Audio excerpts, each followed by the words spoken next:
Analisis jabatan. Analisis jabatan adalah sebuah proses yang dilakukan untuk mendapatkan dan mengolah data menjadi sebuah informasi jabatan yang disajikan dalam bentuk deskripsi dan spesifikasi jabatan.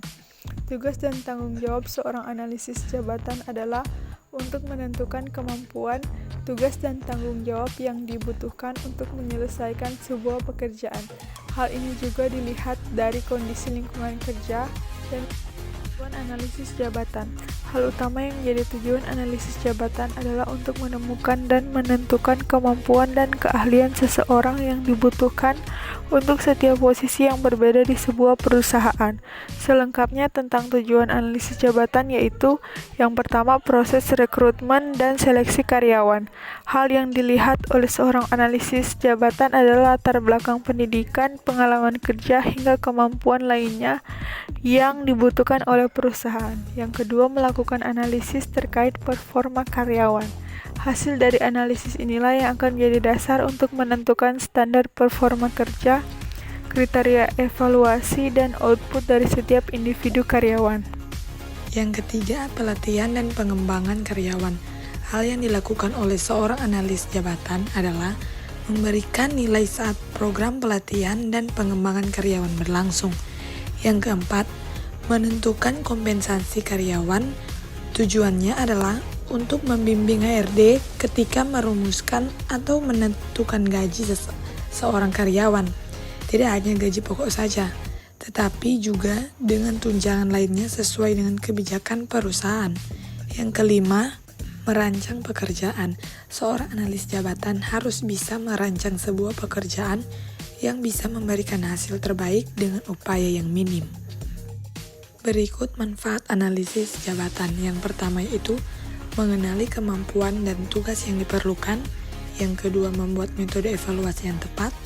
Yang ketiga, menentukan gaji dan promosi karyawan. Dan yang keempat yaitu menghadapi masalah karyawan. Cara membuat analisis jabatan. Yang pertama, mengumpulkan informasi. Cara pertama dalam membuat analisis jabatan adalah dengan mengumpulkan informasi sebanyak-banyaknya.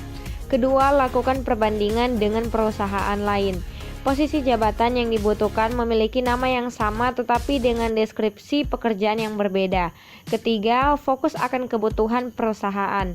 Memperhatikan karakter perusahaan, budaya perusahaan, proses kerja perusahaan, hingga kebijakan yang berlaku di sana. Keempat, tentukan tujuan jabatan dalam perusahaan.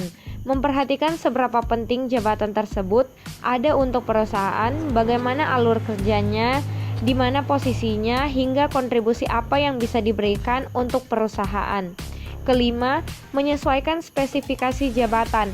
Hal ini meliputi penentuan kualifikasi yang dibutuhkan, mulai dari keterampilan, pengalaman, hingga latar belakang pendidikan. Dan keenam, membuat deskripsi pekerjaan dengan tepat. Deskripsi pekerjaan yang tepat ini bisa menjadi panduan untuk proses rekrutmen karyawan dan surat perjanjian kerja. Contoh analisis jabatan manajer marketing. Nama jabatan marketing manager bertanggung jawab kepada Chief Marketing Officer. Level middle management, lokasi work from anywhere. Spesifikasi kerja yaitu yang pertama seperti berpengalaman di posisi yang sama selama minimal 3 tahun, mampu memimpin, mengorganisir dan mengelola tim yang bekerja secara remote. Yang kedua, memiliki pemahaman konseptual dan teknikal terkait marketing, dibuktikan dengan portofolio.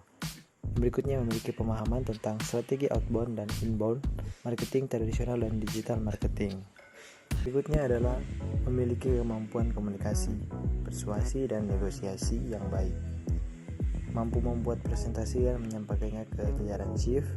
Kemudian familiar dengan tools marketing seperti Google Analytics, Data, Studio, Semrush, Hotsuite, Ads, Manager dan sebagainya. Dan yang terakhir, mampu membuat keputusan berdasarkan data. Deskripsi kerja, yaitu mengkoordinir tim marketing dengan berbagai peran dan tugas yang terbagi dalam beberapa poin. Yang pertama, memastikan komunikasi dan kolaborasi tim berjalan dengan lancar, baik itu dalam internal maupun eksternal dalam tim. Yang kedua, menyusun, mengajukan, dan mengawasi pelaksanaan strategi marketing. Yang ketiga, merencanakan dan memastikan penggunaan budget efektif dan dapat dipertanggungjawabkan. Yang keempat, yaitu membuat analisis dan keputusan berdasarkan data yang aktual dan valid. Yang kelima, melaksanakan program mentoring atau coaching terhadap anggota tim. Yang keenam, melakukan penilaian dan evaluasi terhadap anggota tim. Dan yang terakhir yaitu menyusun dan mempresentasikan laporan pelaksanaan strategi kepada jajaran shift.